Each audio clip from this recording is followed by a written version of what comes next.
Kesempatan yang berbahagia ini puji syukur kita lakukan kepada Allah Ta'ala atas limpahan nikmat karunia-Nya, hidayah-Nya. Alhamdulillah saged makambal sareng dalam keadaan sehat walafiat. Shalawat salam diaturaken untuk dumateng panutan kita, uswah hasanah kita Nabi Muhammad sallallahu alaihi wasallam.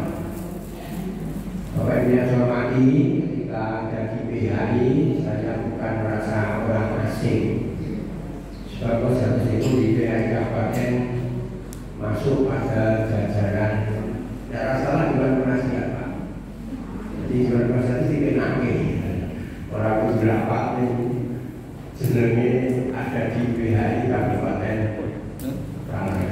Jadi hari ini sungguh kita bersyukur. Ya, kalau saya kesuwan silaturahmi Solo Madu untuk bersama-sama ngaji sedilo mungkin waktu ngasane jam setengah ya. Karena mungkin setengah dulu dari ada waktu jam mungkin bagi waktu bersama dari ini kemauan. Ini kan YouTube foto. Bapak Ibu yang saya hormati, hari ini hawanya benar-benar sejuk tedak pagi ya. Kalanganyar kat esuk wau kat subuh wau pun udan terus. Ngaji enten Kalanganyar kudanan, ngaji yang ngendi kae ndayu. Sedayu Juman tono nggih kudanan, tapi saya bersyukur biarpun hujan yang datang tetap saja cukup banyak. Kesadaran masyarakat Karanganyar untuk ngaji itu saya kira sudah meningkat luar biasa. Bapak Ibu yang saya hormati, yang ingin saya sampaikan pada kesempatan yang berbahagia ini begini Bapak Ibu, urip niki sejatosipun golek seneng apa golek tentrem. Golek seneng apa golek tentrem? Ya seneng ya. Setiap sing nyenengke niku nentremke napa mboten? Belum tentu. Setiap sing nentremke niku nyenengke napa mboten?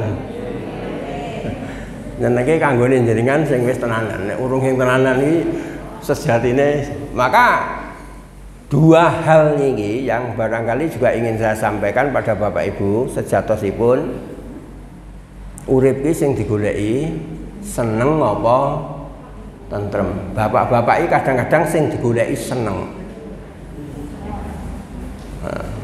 Nek seneng kuwi tensine wis dhuwur, kolesterole wis dhuwur, kuwi nekat nek ora nyate ora marem. Kuwi jenenge golek tentrem apa golek seneng? Golek seneng. Oke.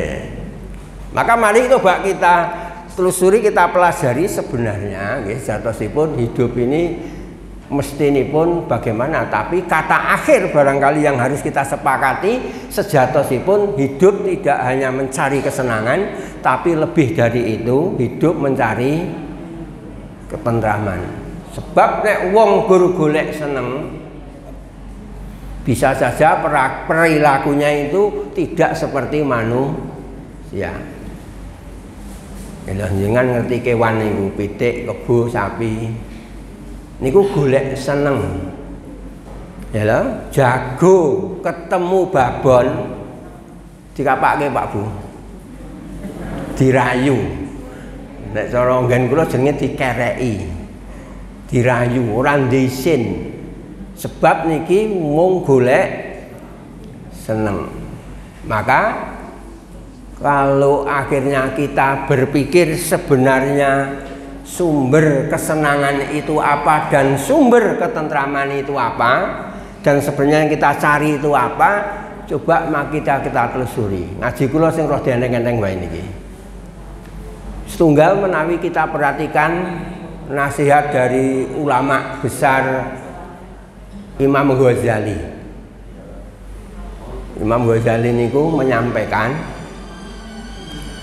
Sumber kesenangan itu setidak-tidaknya ada 4 macam. Engko iya apa ora coba kita rasakan. Sing setunggal napa? Yang pertama adalah yang disebut al-ma'rifah. Ma'rifah niku ilmu, juga bisa dikatakan pengetahuan, pengalaman. Orang semakin banyak ilmunya, semakin banyak pengetahuannya, semakin banyak pengalamannya, niku cenderung dia bisa menjadi orang yang senang. Bapak Ibu do tindak haji tahun pinten? Beda-beda nggih. Dhisik arep tindak haji enek sing deg-degan mergo arep numpak kapal terbang sing suwene. Enek sing stres napa mboten? Ada orang yang berpikir, kula tahun 2009 naik haji ketemu Kyai Sumatera. Gede dhuwur kados kula ngenten niki enten nika edan, stres. Mergo napa? Ternyata takut di ketinggian. Takut naik pesawat terbang 8, 9, 10 jam, stres teko Madinah, strese urung ilang. Nggih. Jadi saya kembali, orang yang punya pengetahuan lebih banyak, ilmu yang lebih banyak, kesempatan untuk senang, kesempatan untuk tentram itu terbuka lebar. Nek kula sering riyen kula niku dadi guru. Dadi guru. Dhisik ujian nasional. Nek ujian nasional itu sejatine sing stres gurune, wong tuane napa anake. Sing pengalaman dadi guru ku ngrasake, Pak. Ternyata sing paling stres sinten? Kepala sekolah karo guru bahasa Indonesia, guru matematika. Nek bocah-bocah sing sedikit punya ilmu, punya pengetahuan, sadar diri, itu anak itu juga cenderung sebenarnya tidak tentrem sebab khawatir. Nek bocah ki bodone tenanan, ora nek sing khawatir. Wong kula guru ngerti. Murid kula niku, guru kula niku saya pernah jadi kepala sekolah, guru tugasi ujian nasional. Niku wektune 2 jam. Mulang. Urung sak jame teko sekolahan. Lah niki padha kondur aku. Nggih, Pak, pun rampung. Lah kok rampung cepet men nggih, murid niku pinter kabeh. Ujian nasional ra dipikir. Jadi ngerjakan ujian nasional kudune 2 jam niku setengah jam rampung, seperempat jam dinggo nulis identitas, seperempat jam orang nggo mikir, pokoknya milih kabeh ngono kuwi. Yang gurune diajari ngono kuwi mergo judeg yo nan to. Oh, keedane neh kuwi ujian nasional niku mbok nilaine 1 ki iso lulus wingi niku. Apik tenan iki dadine niku. Jadi anak-anak yang dia sudah menjadi anak pandai, cah pinter, cenderung untuk berbahagia karena dia yakin akan kelulusannya. Ning bocah-bocah sing setengah-setengah, sing rada bodho, kuwi cenderung resah. Nek sing bodho tenanan, ndableke ra mekakat niku, wis malah ora ngrasake resah. Lah nek ngono dadi wong edan wae supaya tetap bahagia. Ya, jadi semakin orang banyak ilmu, semakin bahagia. Awake dhewe niku ketika tindak haji, ini hal yang kecil. Nek iso bahasa Arab reketang sithik, kuwi arep tuku apa-apa ya kepenak. Bareng ora iso tuku bahasa Arab. Ngangge napa, Bu? Nduding. Terus nyekel nyang-nyangan nyekel apa? Kalkulator. Itu yang kita lakukan. Ya. Lalu yang kedua, napa niku as-sihah? Kesehatan. Jadi semakin orang itu sehat, maka kesempatan untuk senang, kesempatan untuk berbahagia juga terbuka lebar. Awake dhewe 2 tahun ki hidup penuh kesusahan. Niki enten sing mantan Covid napa mboten? Enten, muga-muga sing urung aja kena ngoten nggih. Ora penak asline niku. Jadi ketika kita tidak sehat, ketika atau sebaiknya kita sehat, kesempatan untuk bahagia itu terbuka lebar.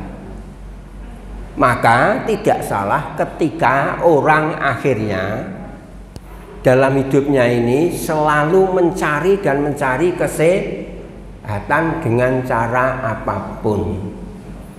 Cara ilmiah ditempuh, kadang-kadang cara seorang ilmiah ya ditempuh demi sehat.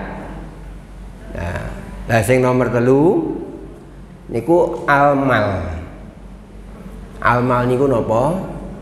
Harta benda.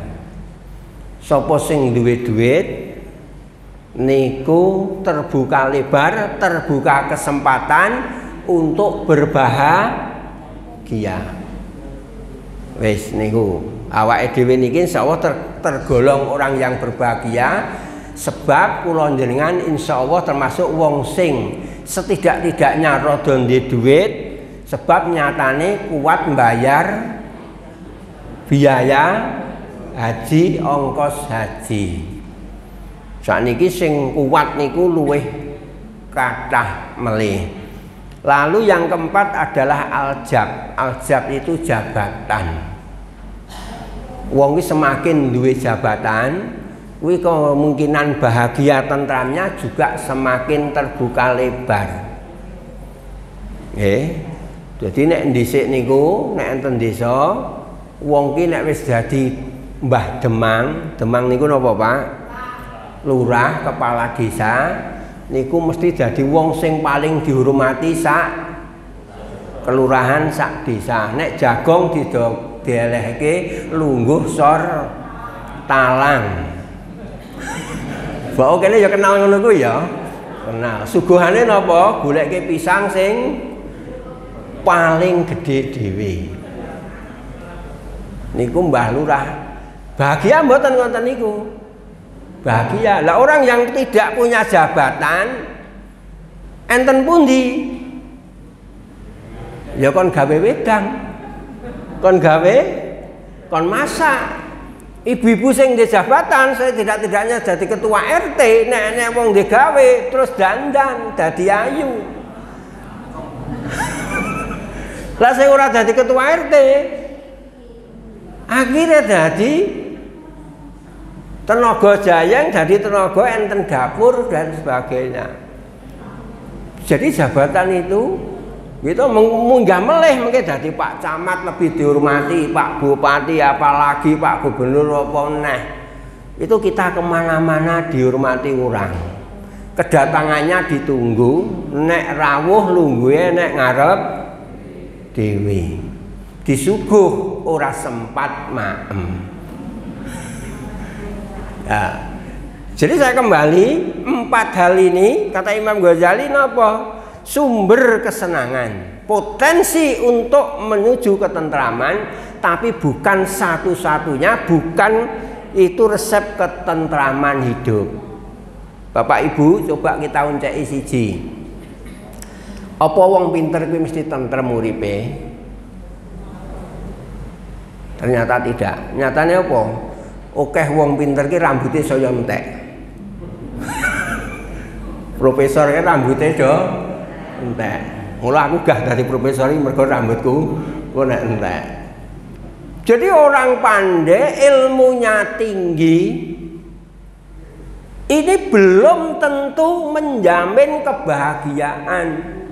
Okeh saiki wong stres, okeh wong urip ora tentrem padahal dia sudah doktor, dia sudah profesor, bahkan sebagiannya banyak yang akhirnya bunuh diri.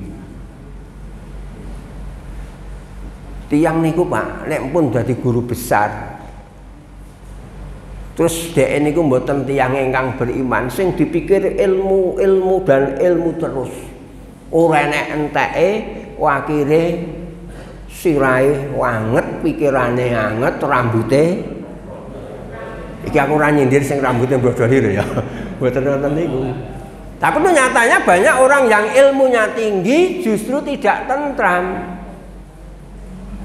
Ya, justru tidak tentram. Di Amerika ada seorang profesor berpikirnya begini. Ya, dhek niku punya istri, punya anak. Profesor itu berpikirnya masa depan, ora pikir saiki. Berpikir masa depan yang dipikirkan apa? Nek aku kok mati, bojoku ki arep mangan apa? Anakku ki arep mangan apa? Saiki golek gawean wangele ra mekakat ora umum. Persaingan luar biasa. Dia berpikir terus sementara saya harus tanggung jawab terhadap istri dan anak saya. Setelah dia berpikir pada puncaknya pemikiran itu berhenti pada satu titik kesimpulan, iki timbange bojoku kuwi sengsara, tak pateni wae. Gendang bahagia, bojone dipateni. Setelah dibojoni dipateni, ternyata dia merasakan hidup ketersendirian. Ora bahagia nih, tambah ora bahagia. Mikir anakku, nek aku kok mati sing ngopeni sapa? Anake dipateni sisan. Baru anake dipateni, dia tambah bingung, saya harus hidup bagaimana? Akhirnya dia pun bunuh diri. Ini dilakukan orang-orang yang pandai, wong-wong sing pinter, tidak kenal Tuhannya, dia akhirnya tidak menemukan ketentraman. Sing nomor kali, apa wong sehat ku mesti tentrem? Bapak Ibu nate ngatosaken kanca-kanca sing pekerjaane nyuwun sewu dadi preman jalanan, nyambut gawe anek terminal dan sebagainya, sing dongan keras, awake iki gedhe dhuwur kuat. Apakah dia itu orang yang bahagia? Bapak Ibu pun nate nangleti piyai sing gawene mabuk napa dereng? Niki enten mantan pemabuk napa mboten? Lah mbok menawa enek. Tangga kula niku enten sing gawene mabuk. Cah siji kuwi ora nek tunggale ning engkel. Lah ini lho to. Tak geret nang masjid gelem pirang minggu, pirang sasi bar kuwi kumat neh.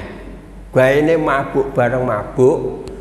Bojone niku bengok-bengok wong ketua RT, Pak RT pripun? Niku mabuk ngamuk enek ngomah. Tak parani. Bareng tak parani iki setengah ngerti iki Samsuri apa udu. Gua neng tak kandhani ora gelem tak piting. Ngerti tak piting nggih? Tak piting ngeten niku sira dibublake niki terus mabuk ora entuk lah. Terus saya itu juga berpikir, iki wong edan kok tak jak ngomongan. Nah setelah itu pendak hari, setelah saya tanya pada orang ini, Mas, kue kok seneng men mabuk ini apa? Terus dia bilang, Pak, sirah kula niku sering mumet. Sirah kula niku sering mumet, marine nek mabuk. Oh tak tekoki, oh ngono. Lah engko nek bar mabuk, sirahe mumet neh apa ora? Mumet, Pak. Mula kula mabuk niku ndak dina lah gendeng niku. Mabuk niku ndak dina. Orang ini fisiknya kuat nggak? Kuat.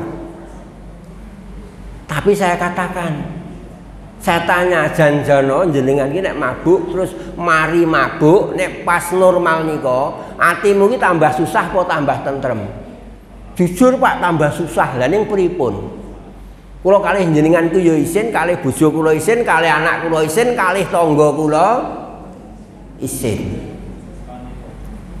Jadi orang-orang yang bergelimang dalam kemaksiatan sing ketoke seneng, hakikatnya dia itu tidak tentram.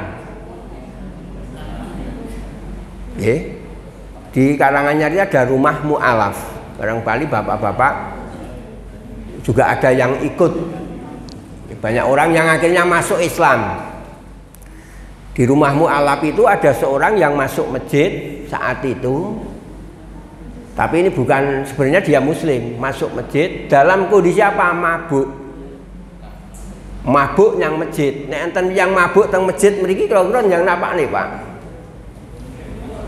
Dusir nggih. Orang dusir nggak mau. Ingin apa? Ingin sholat. Ingin sholat.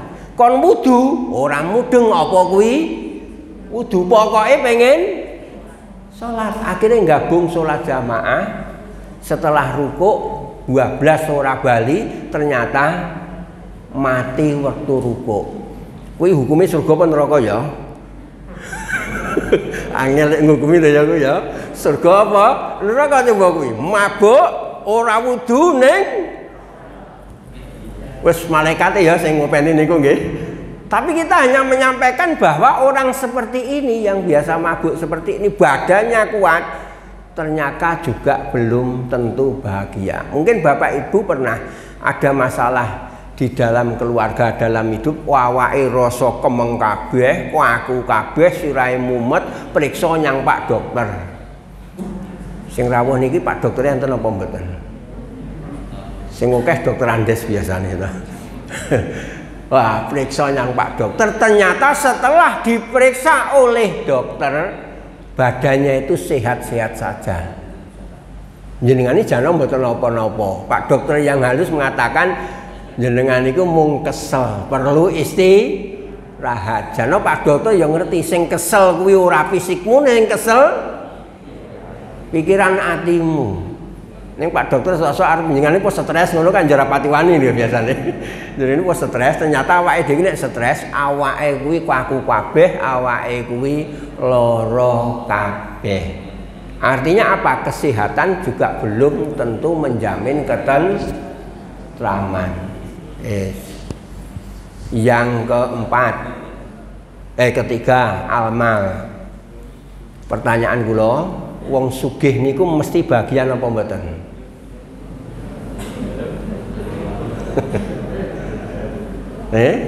Wong sugih mesti bagian apa mboten? Belum tentu jawabnya. Belum tentu ya. Jadi harta yang banyak belum tentu menjadikan kita bahagia. Kadang-kadang wong sing ora duwe itu lebih bahagia. Nah, awake dhewe dhisik tahu miskin, mungkin tahu pengalaman. Duwe omah ora enak isine apa-apa, omahe gedhek. Ya lho? Kuwi enek sing jeneng kucing iso mlebu metu omah lewat gedhek sing wis rusak. Kuwi akhirnya karena rumahnya seperti itu, uripe tentrem, tidurnya nyenyak nganti subuh ora krungu adzan subuh. Begitu rumahnya tambah baik, tambah bagus, kekayaannya tambah banyak, ternyata tidur saja tidak tentram. Omah isih dipager sing dhuwur, isih enek sing njaga satpam dari jenis manusia dan jenis binatang, bahkan isih enek sing ngujin barang jare coba. Wong urip kok reposone kaya ngono. Duwite tambah-tambah rekoso. Nggih zaman mobil kula ku welik niku rada kendel. Sempetan rapopo. Rada apik. Mikir-mikir nyang sawah dhisik motore iki motor Yamaha 75 ora wedi nek ilang. Bareng ganti Vario. Ternyata harta benda belum tentu menjadikan hidup kita tentram. Yang keempat, aljab, jabatan Pak Bu. Jabatan ini mari tentrem ora ya. Orang yang punya jabatan marake tentrem ora.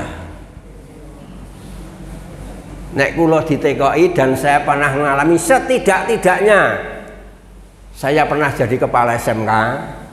Saya pernah jadi ketua sekolah tinggi agama Islam Ma'ambul Ulum. Nek ditekoki sakniki Pak, SMK kepala SMK kula pun leren. Kula sakniki pun mboten jabat jadi ketua sekolah tinggi. Nek kula ditekoki dalam pelaksanaan tugas, penak tentrem dadi guru apa tentrem dadi kepala sekolah, kula ngrasake tentrem dadi guru. Aku pengalaman ngrasake niku. Dadi kepala sekolah jum ujian nasional nyang sirah mumet neh. Mumet tenan niku. Jo meneh ujian apa niku sekolah swasta. Nek sing lulus ora akeh, ora entuk murid. Judeg niku. Nggih, kanca kula kepala sekolah riyen nggih, kepala sekolah ngenten niki kanca niki Pak Giyanto, rawuh ora niki. Pak Giyanto wonten nika sing beberapa kepala niku enten sing esuk-esuk niku ngebel kula, Pak Samsuri enten kantor. Enten Pak enten apa? Kula ajeng dolan niku. Bareng teko sekolah niku ngantang-ngantang enten niki teko nggen kula. Lah apa Pak kok sajake stres? Aku mau stres mikir anak-anakku. Esok iki mau kelas 3 tak jak nyang musola, tak jak nyang masjid, tak ajak salat duha, bar kuwi tak ceramai. Bar tak ceramai kuwi tak kon mlebu kelas. Lah kok malah mulih kabeh. Mulih kabeh, ora gagas.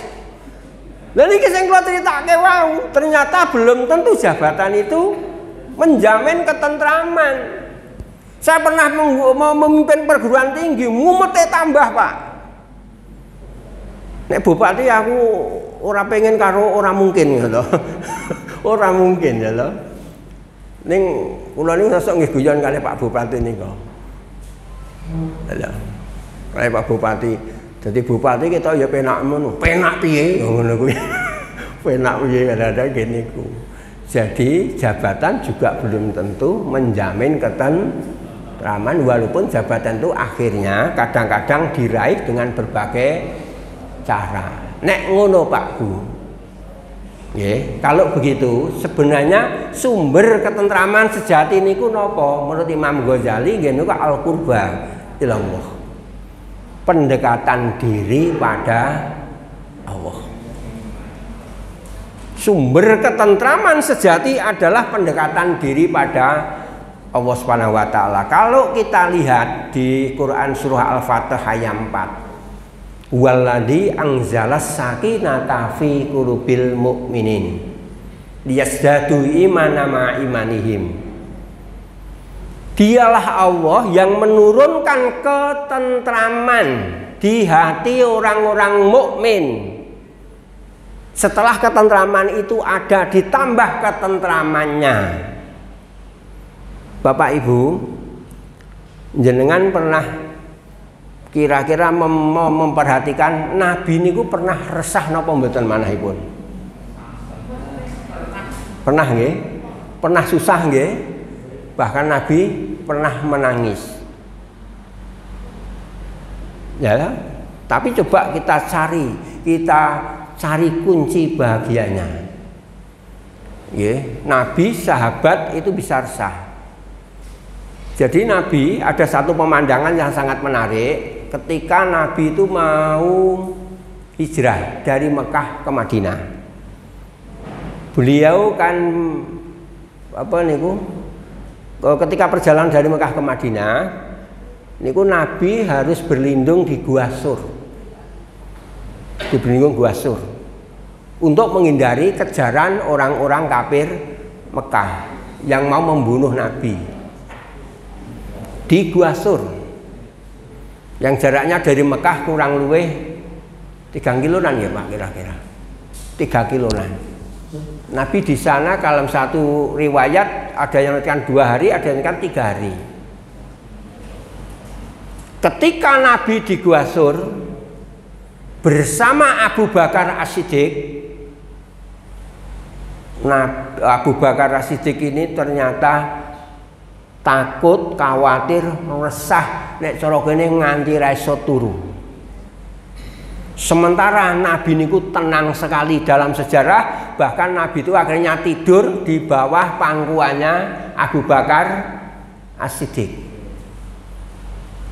Nah, terus yang kedua, ketika mau terjadi perang Badar.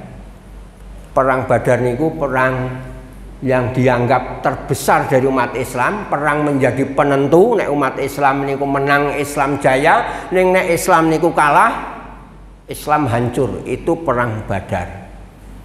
Ketika mau perang Badar, Nabi niki resah, khawatir, tapi Abu Bakar As-Siddiq tenang sekali. Iki sikap iki sing kok beda kenapa? sing bener kepiye dan kenapa beliau dengan Abu Bakar As-Siddiq berbeda sikap. Padahal yang namanya Nabi dengan Abu Bakar itu orang yang betul-betul bersahabat, kekasih Allah, orang yang sangat dekat dengan Allah Subhanahu wa Ta'ala. Bapak Ibu, nanti juga saya sampaikan dengan Quran surah Al-Fatih ayat 4 ini hubungannya. Jadi ketika Nabi itu ada di Gua Sur, kenapa Nabi niku tenang, tapi kenapa Abu Bakar As-Siddiq itu susah? Apa yang terpikirkan Abu Bakar As-Siddiq adalah ketika suatu saat nanti terus konangan kaum kafir Quraisy, habislah Nabi Muhammad. Kalau habis Nabi Muhammad berarti habislah Islam. Logis mboten nek ngoten niku. Logis. Jenengan punya ustadz, punya kiai yang jenengan cintai, yang jenengan sayangi, yang menjadi pemimpin umat. Kok sang kiai, sang ustadz itu ada dalam sesuatu yang mengkhawatirkan, umpamanya sedang sakit dan sebagainya, awake jadi umat sering mengkhawatirkan. Tapi kenging nopo Nabi kok tentrem? Nabi tentram karena apa?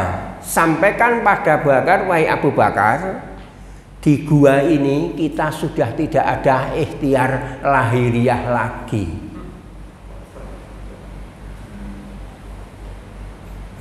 Yang bisa menentramkan kita, menyelamatkan kita hanya Allah. Jadi di situ Nabi tentram sebab apa?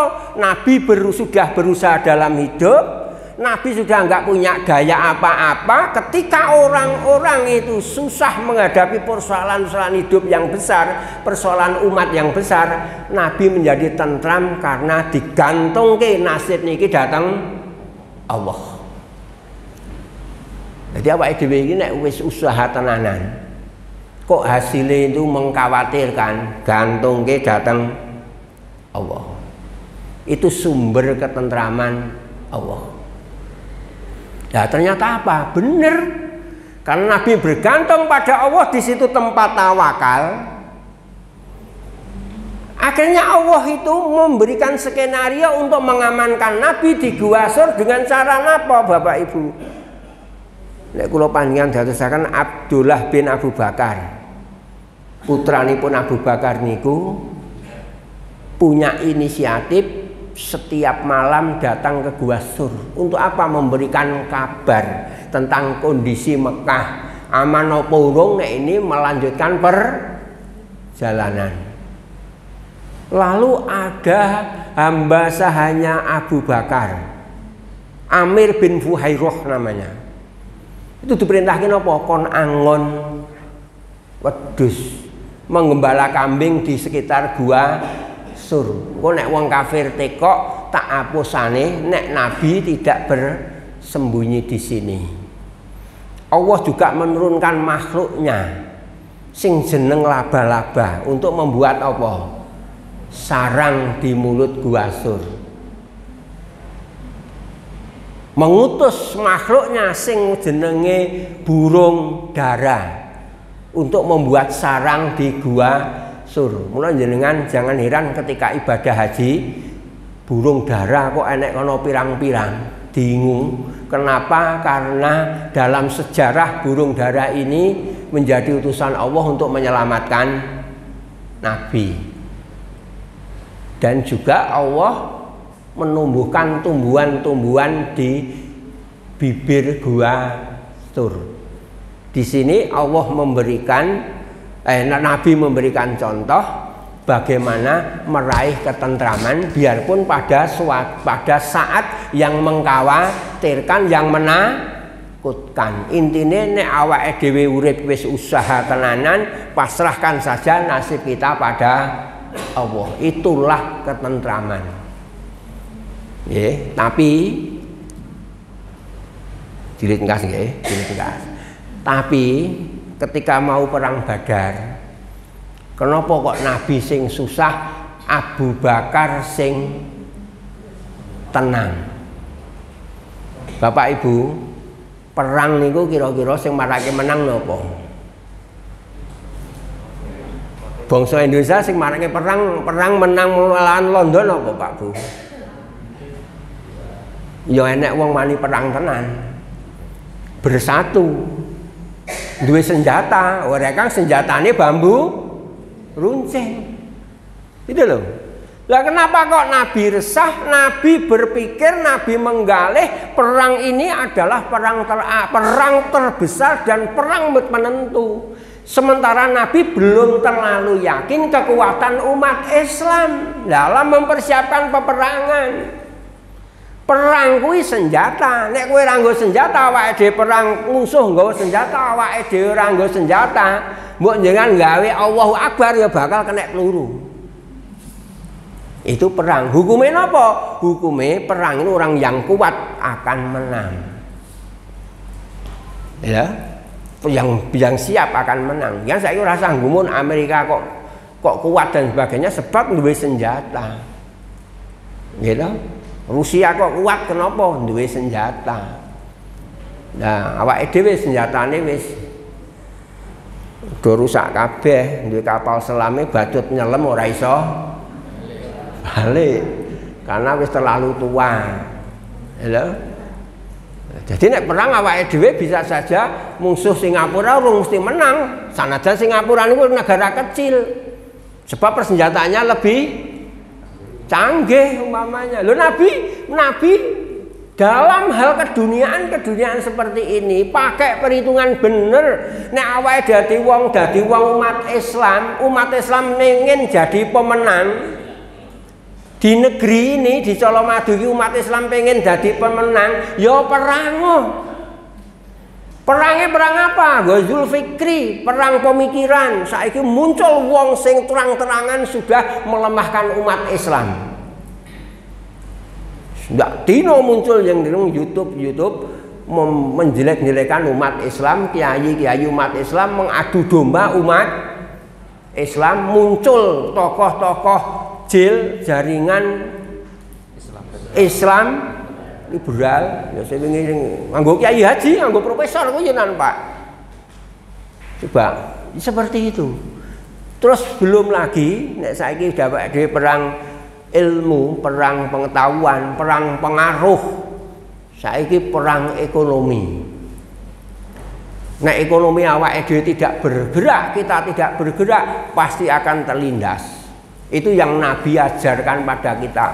Nek masalah kadonyan untuk mencapai kemuliaan usaha yang benar, setelah itu baru tawakal.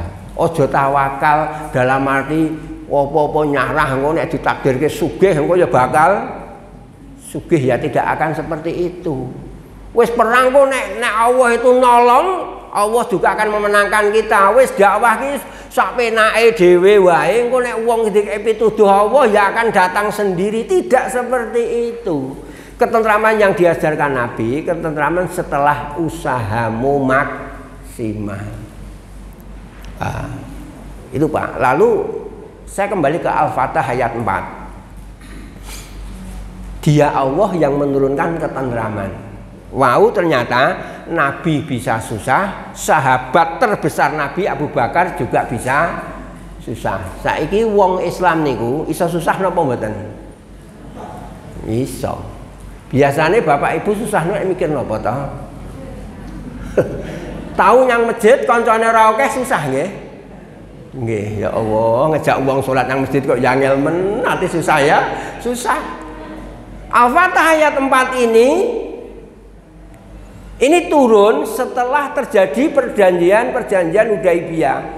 Perjanjian Hudaibiyah niku perjanjian antara Nabi dengan orang Quraisy di Mekah. Setelah Nabi hijrah niku terjadi kalau tidak salah sekitar 628 Masehi ya, atau tahun 6 Hijriah. Wong Islam intinya saat itu Nabi dan para sahabat, para pengikutnya dari Madinah niku berbondong-bondong ke Mekah sekitar 1300-1400 jamaah badhe nindakaken apa? Umroh. Nindakake umroh. Terus setelah kaum Quraisy ini dengar bahwa Nabi dengan rombongan yang besar akan ke Mekah, orang Mekah khawatir. Akhirnya dicegat dalan, intinya itu terjadi perjanjian namanya perjanjian Hudaybiyah. Perjanjian Hudaybiyah ini secara umum, secara aliriah wong Islam niku dirugikan. Sebab napa? Poin pertamanya bagus. Gencatan senjata 10 tahun. Ya, sing nomor loro, kalau ada orang yang boleh orang itu masuk Islam atau masuk Yahudi silahkan. Ning sing nomor 3 sing ora kepenak iki lho. Nek enek wong Mekah yang Madinah kudu dibalekke. Ning nek wong Madinah yang Mekah ora apa-apa. Nek enek cah nom suku Quraisy masuk Islam kudu balekke yang wong tuane. Ning nek enek wong Islam murtad ora apa-apa. Rada ranggenah niku nggih. Termasuk yang terakhir umat Islam tahun ini tidak boleh ke Mekah, kudu bali yang Madinah. Tahun depan baru boleh umroh. Awake dhewe iso ngrasake wis seneng. Oh nggih, wis seneng arep nindakake umroh ternyata dicegat enten dalan. Susah napa mboten? Susah. Umar bin Khattab itu marah dan bertanya pada Nabi, kenapa Nabi kita terima perjanjian seperti ini? Tapi berhenti bahwa Nabi menyampaikan yakinlah ini ada hikmah. Akhirnya orang-orang dari Madinah 1300-an 1400-an kudu kembali, hatinya resah. Lama-lama Allah menurunkan ayat ini, waladzi anzalas sakinata fi qulubil mukminin. Allah lah yang menurunkan ketentraman kepada orang-orang yang gelisah hatinya. Jadi nek awake dhewe niku tadi ternyata keduniaan belum tentu menjamin ketentraman kita.